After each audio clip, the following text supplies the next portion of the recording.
Shadows of the Future by Storm Queen 873. Chapter 2. Qui-Gon sat on a pilfered chair beside his apprentice's narrow sleep couch in their tiny shared quarters, his elbows digging into his thighs and his fingers laced together as he studied Obi-Wan's sleeping visage. The young man appeared peaceful, his breathing normal, his lips curved in a small, serene smile. Nothing seemed to be wrong. Obi-Wan looked to be in a calm, deep sleep. But Qui-Gon knew something was wrong, and it wasn't simply because he'd felt it. Obi-Wan didn't sleep like this. As tightly controlled as his presence was when he was awake, it shocked everyone to discover that Obi-Wan slept like a child. He sprawled out wherever he happened to fall asleep, his arms and legs askew, and the blankets tossed haphazardly aside. His pillow usually wound up in the strangest of places, leaving everyone to wonder how it had happened. And he snored. Dear Force, did he snore? Most of the time, it wasn't so bad. But there had been one night early in his apprenticeship that Qui-Gon had seriously considered giving up being a master just so he could get away from the racket. Missions were made difficult at times when the nightly soundproofing Qui-Gon placed around his oblivious apprentice failed, which thankfully happened only once in a while, and he had since taught Obi-Wan how to properly reinforce them. The noise was so terrible that Qui-Gon always somewhat guiltily looked forward to the negotiation missions that held the promise of distantly separated rooms, and if that turned out to be impossible, he always had a pair of heavy-duty earplugs on hand. Obi-Wan was not snoring now, though. If Qui-Gon hadn't known better, he would have sworn that his Padawan was in a deep healing trance. But that was impossible. The only people who could have put Obi-Wan in a trance like that were either him or a temple healer. And since neither of those two could have possibly done it, there was only one conclusion Qui-Gon could draw. But Obi-Wan couldn't have put himself into one this deep. He's just a Padawan. He doesn't even have that kind of skill yet. He thought, frowning a little as he moved to touch his fingertips to Obi-Wan's cool forehead, trying once again to access their tattered training bond. He failed to gather anything from his unconscious apprentice, and he had to fight the flash of worry that ignited in his heart. What happened to you, my insolent Padawan? Earlier, right before Obi-Wan had completely collapsed, the bond had been stronger than ever. Well, Qui-Gon had gone to introduce Anakin, and a muffled, tortured scream had echoed across their link, cutting him off and demanding his attention. He'd watched Obi-Wan clutch his head, his blue-green eyes glazing over in pain, and just as Qui-Gon reached out mentally to his apprentice, some of the strongest shields he'd ever encountered had slammed around Obi-Wan's mind. For one heart-stopping moment, I thought he'd died. Then Obi-Wan had shuddered, his gaze twitching as he attempted to focus on the voices calling him back to reality.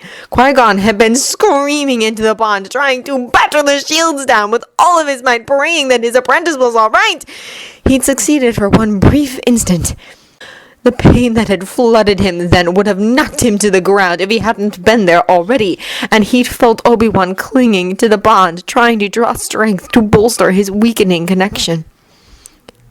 I was burning, he thought, recalling the way he'd fought off the pain while trying to soothe Obi-Wan at the same time, trying to wrap some semblance of comfort around the shaking young man.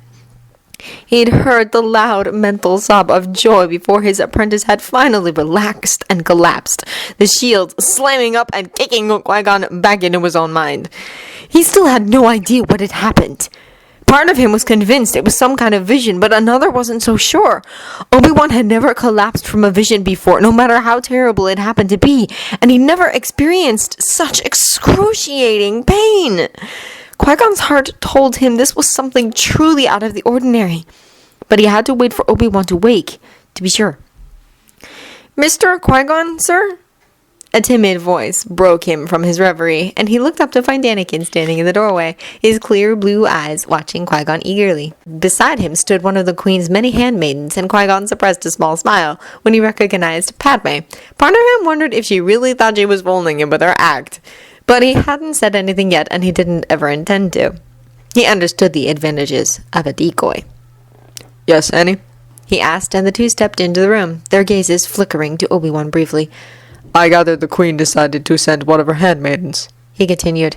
his eyes meeting Padme's briefly, and she looked away hastily.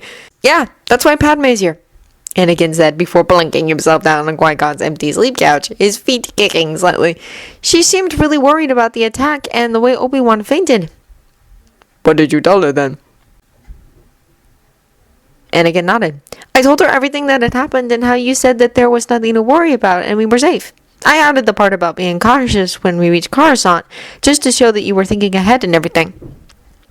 Qui-Gon gave Anakin a warm smile before placing a hand on the boy's shoulder. You did well, Anakin. The boy positively beamed. What else did the Queen want to discuss? He continued, his gaze shifting to the handmaiden. She wanted to ask if you had any further qualms about sending messages. Padme asked, her tone just a touch irritated. She also wanted to know if your apprentice collapsing had anything to do with the enemy you faced.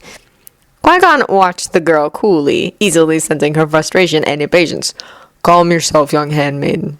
Tell Her Majesty that she may send as many messages as she wishes, so long as they do not delay our arrival at Coruscant. Padme bowed slightly, her gaze dropping to the floor, and some of her frustration vanished. I will tell her to wait then, until we reach our destination. A wise decision, Qui-Gon responded. As for your second question, I do not think the two events are related. I do not sense that we are in any danger. Padme frowned lightly, her gaze flickering back to Obi-Wan. Then what happened?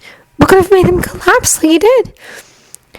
It is most likely a particularly intense vision, Qui-Gon told her, hiding his urge to grimace. I have found no evidence to suggest that he was drugged, and given the nature of his collapse, I am convinced that this is force-related. Padme nodded slightly, and Qui-Gon gave her a smile that he hoped was reassuring.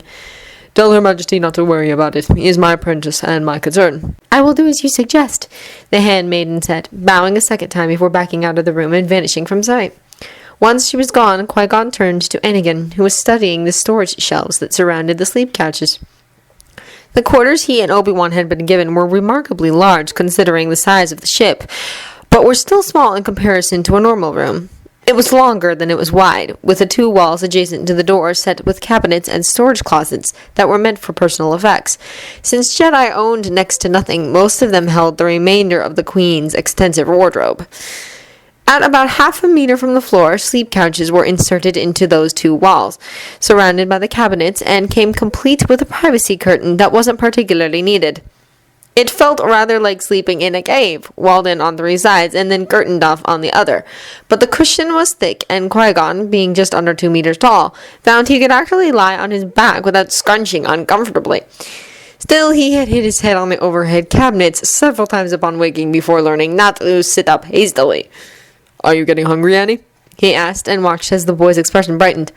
Would you mind running to the galley and requesting a meal for us? Sure, Anakin said, pushing himself off the sleep couch. Padme showed me where it is. Do you want anything in particular? Just get whatever is available. I doubt they have much of a selection, he said, and Anakin nodded before vanishing out the door. Qui-Gon smiled at the retreating figure. Anakin was much like Obi-Wan in that respect. Given the opportunity to eat, they would, as much as possible. Padawan, Qui-Gon thought with a mental sigh, his smile fading quickly. What can I do to make you wake up faster? Anakin. Obi-Wan drifted along the currents of the Force, allowing it to buoy him up with its quiet strength, letting it wash through his soul and dampen the fires that ravaged his body. He felt like he was bleeding, grief eating away at his very flesh, gnawing down to his bones and sinking its fangs into his heart. Anakin. He was drifting somewhere, but it didn't really matter, did it? He wanted to forget everything that had happened. He wanted to erase it so he could rest peacefully. His treacherous mind, however, had different plans. Anakin! He clenched his teeth as the memories flooded him, refusing to vanish quietly. They kept ricocheting around in his head, destroying the little serenity he'd managed and bringing tears to his eyes from the pain they unleashed. Anakin, watch out the flank! Too late, they went zipping through the arching energy, and Obi-Wan squeezed his eyes shut in pain. Why couldn't he forget? Why couldn't he let this go? He had failed. He'd been knocked off a catwalk to his death. Why wouldn't the Force help him to silence these searing memories? How many times have I told you, Anakin, the droids around the temple are not there for your own personal enjoyment? You frightened the life out of the kitchen staff when one of the serving droids started attacking innocent initiates who were only trying to get some food. But Master, how do you know it was me? You couldn't prove. Anakin, how many other Jedi would bother tinkering with a droid? Azalin Grumble answered him. That's what I thought. Go away, he muttered, wrapping his arms around himself and curling into a ball. This wasn't fair. Hadn't he suffered enough? Would he be trapped in this forever, doomed to relive every memory until he completely lost his mind? If you're going to kill me, Anakin, then do so. An incredulous, if haughty stare.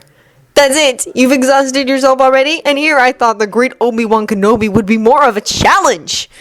He shut his eyes and bowed his head. Even if I managed to best you, Anakin, I couldn't kill you. Oh, he whispered, clamping his hands over his ears. Please don't make me see. I can't take it, not again, no more! Anakin, you were my brother, you were my son, and I loved you more than you could ever realize. Liar! Came the panicked retort. You never cared! You're a Jedi! Jedi don't love! But I did, was the whispered reply. I do, and I would have helped you, Anakin, no matter what it was. All you had to do was ask. Liar! That's all you do is lie! You turned everyone against me! You're the reason I killed them all! It was your fault, Obi-Wan! All his fault. No! He screamed. No more! The force began to shift around him, finally letting him shove the memories down, letting him lock them away, and killing the pain that lanced through his heart. He turned as his surroundings grew lighter, whispers echoing through the dying blackness that encircled him. Where am I? Obi-Wan became aware of the lilting timbre of voices before he was able to make out any words. He felt as though his ears were clogged with water. He opened his eyes then, his lids slowly parting to reveal a blurry white ceiling, and he frowned before blinking, which helped bring things into focus. It didn't help the sudden nausea that descended, and he uttered a soft groan before squeezing his eyes shut. The sick feeling subsided a little, but he still felt as though he were spinning rapidly. Where was he? What was going on? Why wasn't he dead? I think he's awake! A distantly familiar voice exclaimed, betraying the person's excitement. Betray? No, he told himself roughly, shoving those memories away before they could choke him completely. He had to focus on the present to figure out what had happened and why he had survived. Obi-Wan? Asked another, even more familiar voice, the person's tone tentative. Obi-Wan, are you conscious? He peered upwards through barely opened eyelids, swallowing around the tightness in his throat.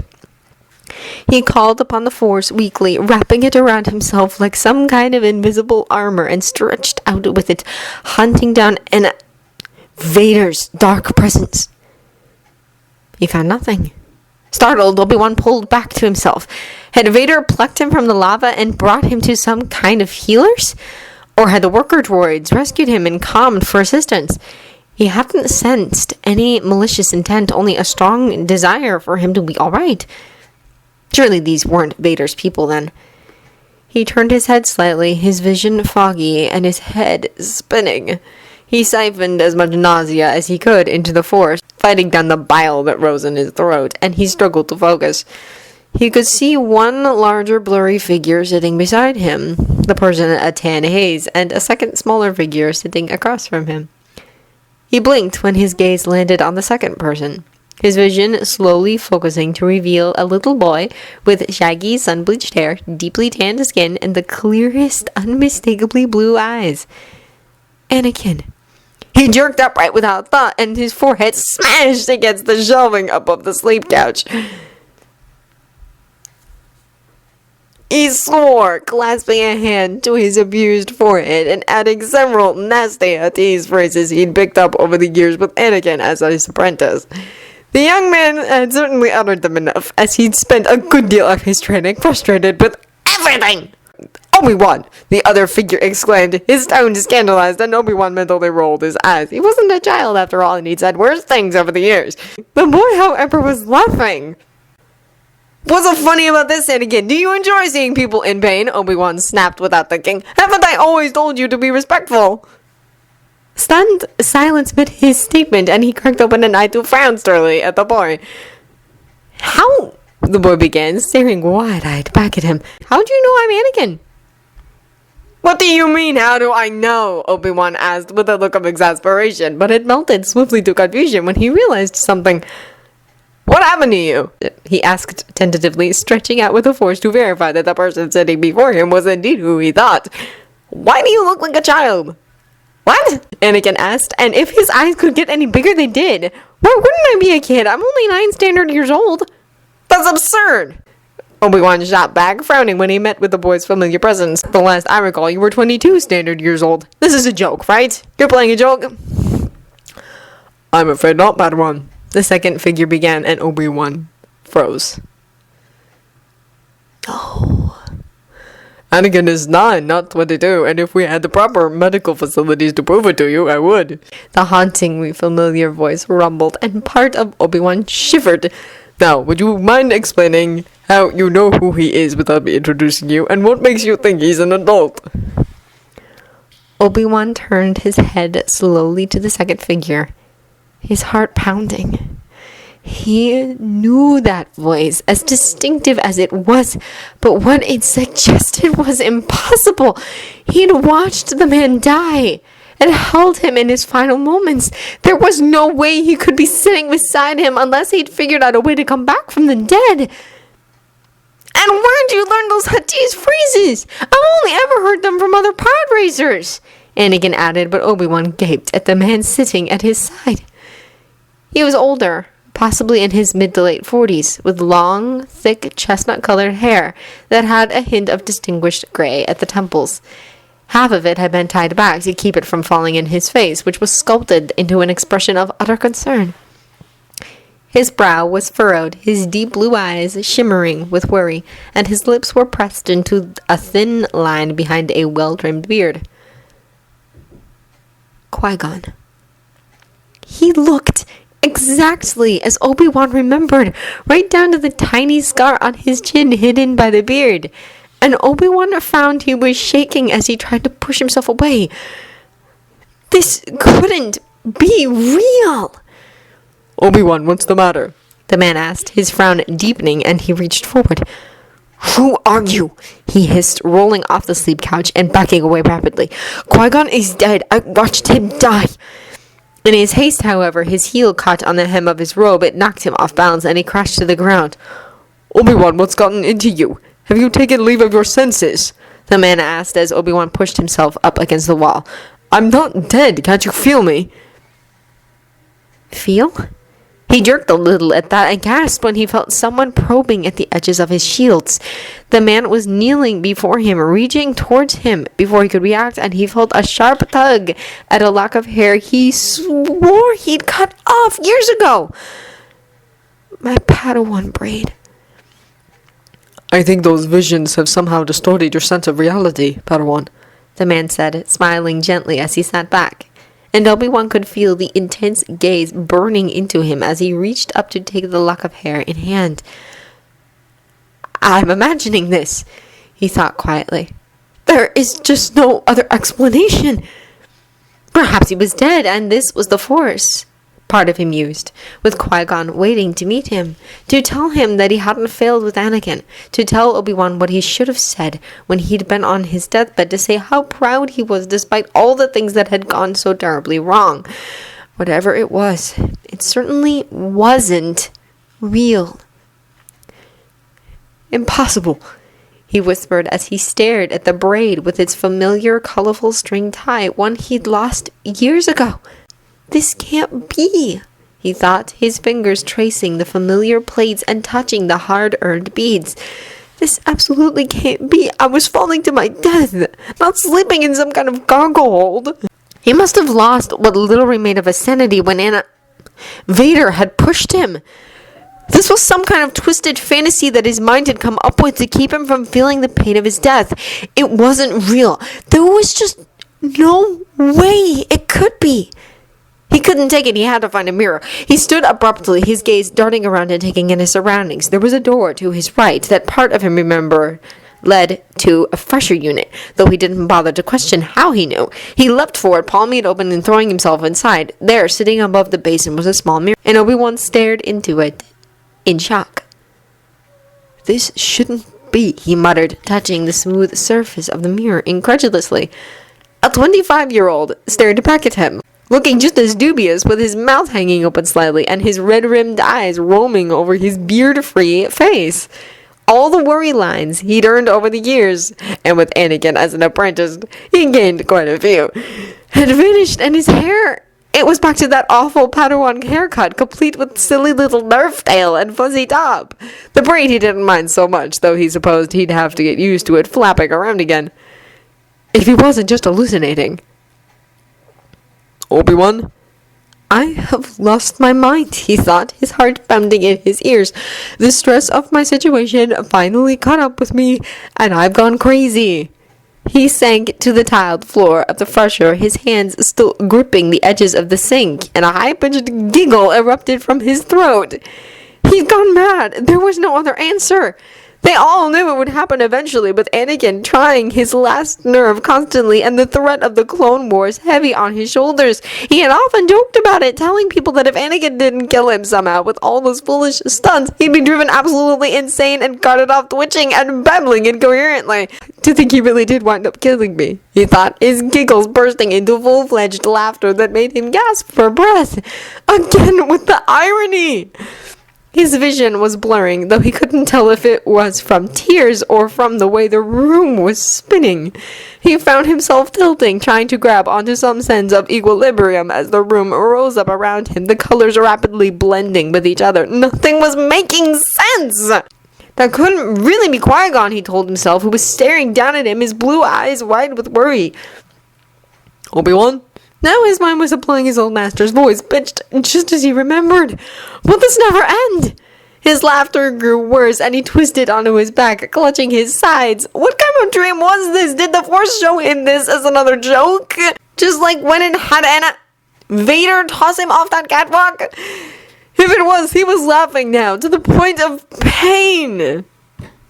Obi-Wan, what's the matter? It was that Qui-Gon apparition again, peering down at him through the thick black haze that was swallowing everything. He started to reach for the specter, but darkness crept over it first, and he found his laughter dying as he fell, though to where he knew not.